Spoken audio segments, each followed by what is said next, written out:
우리가 예배라고 하는 것을 생각할 때 특히나 그리스도 뭐 다른 종교도 마찬가지겠지만은 특히나 이제 그리스도교의 예배는 이제 자기 만족을 위한 것이 아닙니다. 또 관습적으로 드려야 되는 것도 아니고 또 보상을 받기 위한 것도 아닙니다. 내가 그러니까 예배를 드렸더니 마음이 굉장히 위로가 됐어. 오늘도 나는 기분 좋아졌어. 이런 것은 예배가 아니라 또 내가 이렇게 예배 드렸으니까 하느님이 나한테 뭔가 주시겠지라고 하는 것도 아니라는 얘기죠. 도대체 무엇이 예배인가라고 하는 거죠. 감동이 있어야 된다 얘기합니다. 그러니까 현대의 교회들은 감동을 주기 위해서 웅장한 성가대나 화려한 악기들의 공연이 펼쳐지죠. 미국을 중심으로 해서 그 예배를 주재하는 연출가가 생길 정도로 그래서 완전히 그 쇼를 위한 완벽한 그 준비를 해서 공연을 하는 그런 예배들이 한때 매우 유명하고 뭐 전 세계적으로 퍼져 나갔어요. 이제 그 미국의 그 드라마틱한 예배와 남미의 그 뭐 이렇게 막 삼바 춤을 추는 그 엄청난 열정적인 게 모여서 한국 교회도 그 한바탕 난리를 쳐야 예배를 드리는 것 같은 그런 느낌이 벌어지죠.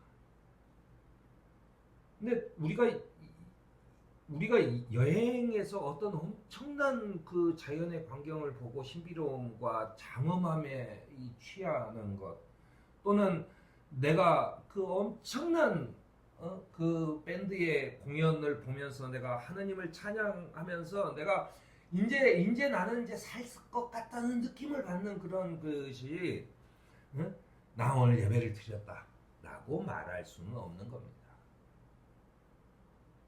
왜냐하면 정작 중요한 것들이 빠져서 그래요. 예배에는 뭐 당연한 얘기 같지만 성령께서 함께 하시는 예배여야 됩니다. 그 성령을 나도 모르는 어떤 신비로움에 빠져서 나도 마약에 취한 것 같이 정신이 몽롱한 상태에서 무언가를 보고 마약에 취해서 이리저리 나불거리는 것을 듣는 것이 내가 성령에 취했다라고 하는 것은 그건 성령에 취한 게 아니에요. 예전에 한국 교회도 한때 그 방언하는 것이 곧 신앙의 척도인 적이 있습니다. 그래서 제가 고등학교 때 그 어떤 교회에서 친구가 하는 얘기를 들었어요. 랄랄랄라를 밤새도록 하면 방언이 터진다. 뭐 이런 거죠. 그런 기술이 내가 성령이 나한테 왔어라고 하는 기술을 보여줘야만 되는 그런 시기가 있었습니다. 한국 교회. 성령이 함께 하시는 것은 뭐냐라고 얘기했을 때 성령은 말이죠. 막 이 난리를 치는 곳에서 있어 본 적이 없습니다. 우리가 엘리야 때도 엘리야가 하느님의 그 말씀을 들으려고 산에서 숨어 지내다가 밖으로 나와요. 그때 폭풍이 지나가고 지진이 지나가고 그 엄청난 게 다 지나갈 때 성경은 분명히 그렇게 얘기합니다. 하느님은 거기에 계시지 않았다라고 합니다. 언제냐? 아주 세미한 음성이 들려요. 그 언뜻 들으면 잘 못 알아들을 것 같아. 아주 작은 목소리의 음성이 들리는데 거기에서 하느님의 음성이 들렸다라고 얘기합니다. 구약에서조차 그래요.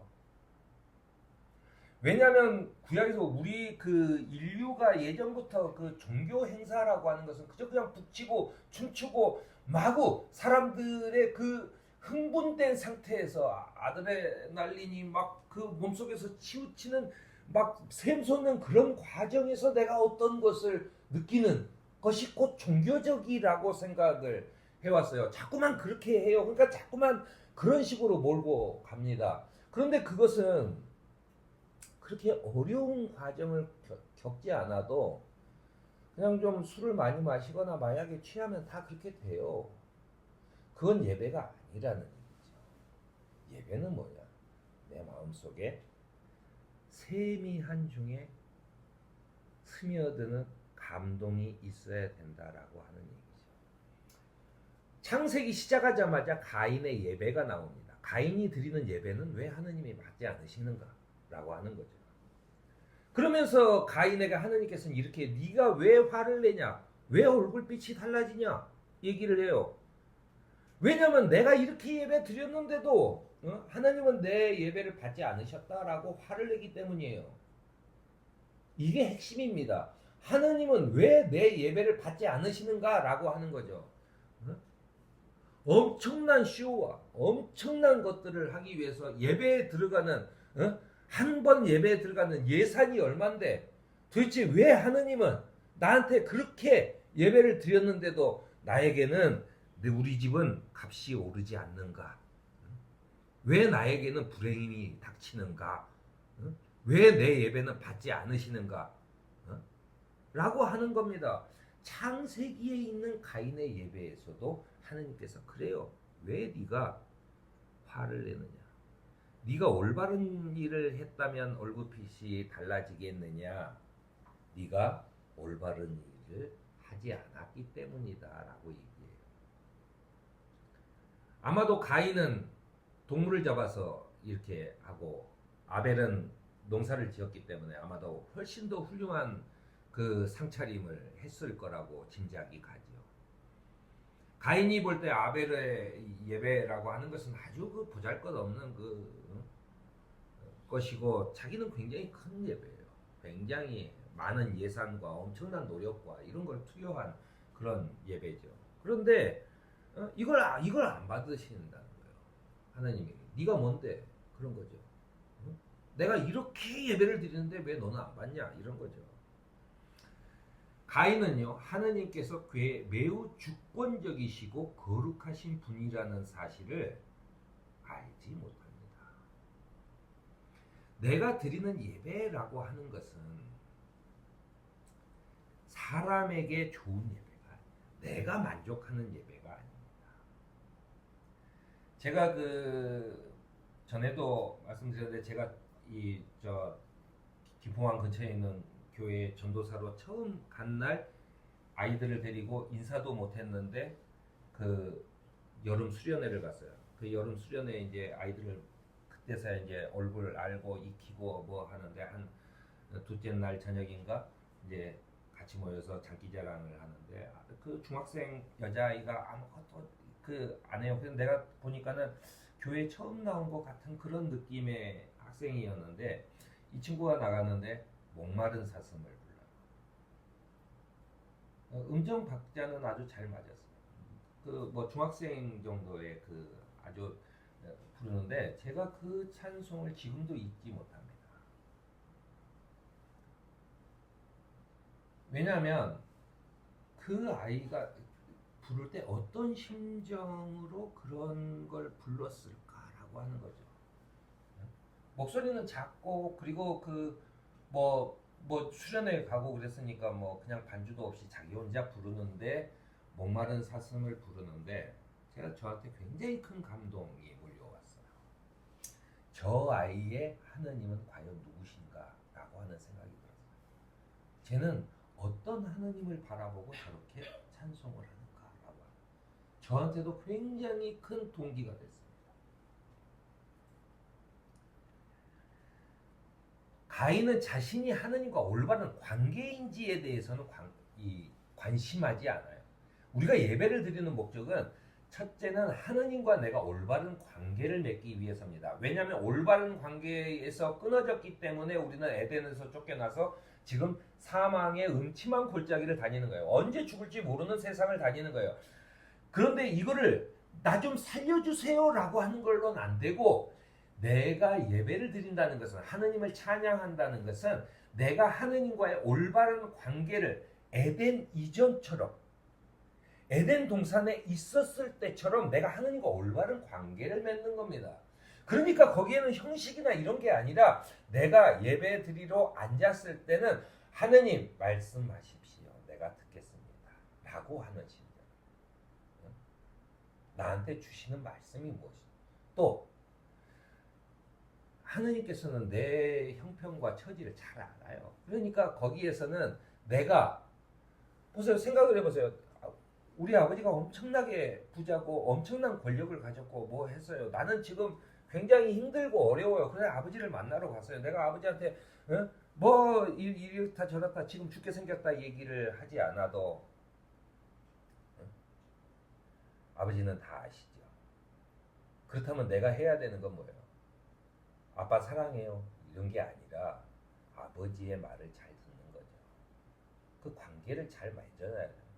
좋은 관계를 맺어놔야 아버지한테 내가 혜택도 받고 그런 나를 보고 아버지도 나를 더 도와주고 싶어 하는 거죠. 내가 무조건 얼마만 입금해줘요. 그렇게 하고 가버리면은 그 뭐 좋은 관계라고 할 수 있겠어요? 그런 겁니다. 하느님과의 화해 하는 게 바로 예배입니다. 우리가 예배를 드리는 목적은 하느님과 화해하는 것, 올바른 관계를 갖기 위해서 하는 겁니다. 그런데 내가 직접 하느님과 만날 수는 없어요. 왜냐하면 너무 어려워요. 내가 굉장히 큰 수련이 필요해요. 그렇기 때문에 우리에게는 예수 그리스도가 중보자가 되셨다라고 얘기하는 겁니다. 예수 그리스도를 통해서 우리가 그러니까 하느님이셨지만 인간이 돼서 오신 그분이 우리에게 중보자가 되셨다라고 해요. 그래서 우리가 예수님의 이름으로 기도하는 거 아닙니까? 그런데 예수님이 하늘로 올라가시면서 우리한테 주신 게 있어요. 그게 뭡니까? 그게 성령이에요. 보혜사죠. 우리를 대신해서 우리를 중보해 주시는 하느님과 나 사이를 연결해 주시는 분이에요.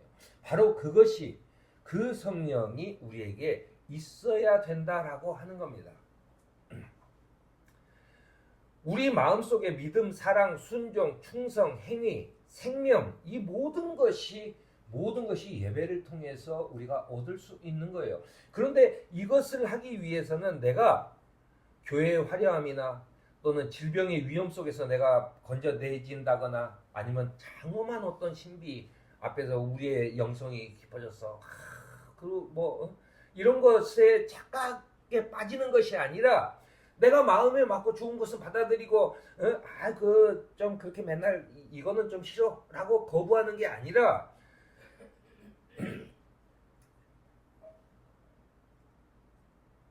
내 마음이 하느님에게 열려있는 상태에 있어야 된다라고 하는 거예요. 그것뿐이에요.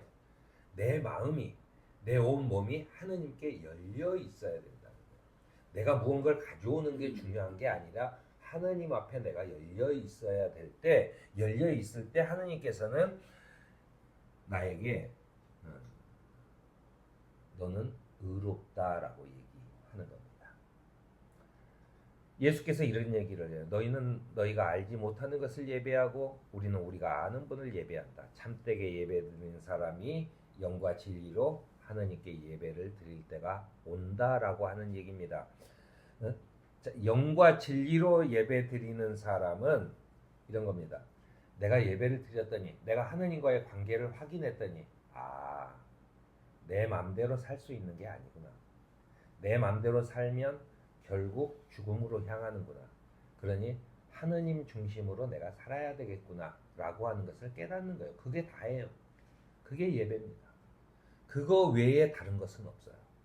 바로 이런 것이 내 삶의 중심이었던 내가 삶의 중심이었던 삶에서 하느님이 중심인 삶으로 나아가는 것. 그것이 바로 말씀을 듣는 것, 서로 감사하며 사랑하는 것, 그리고 봉사하는 것이 자연스럽게 나오게 되는 것입니다. 우리를 부르시는 주님께 나의 시간과 장소를 성별하여 거룩하신 하나님께 드리는 삶을 살아가는 저와 여러분이 되기를 바랍니다.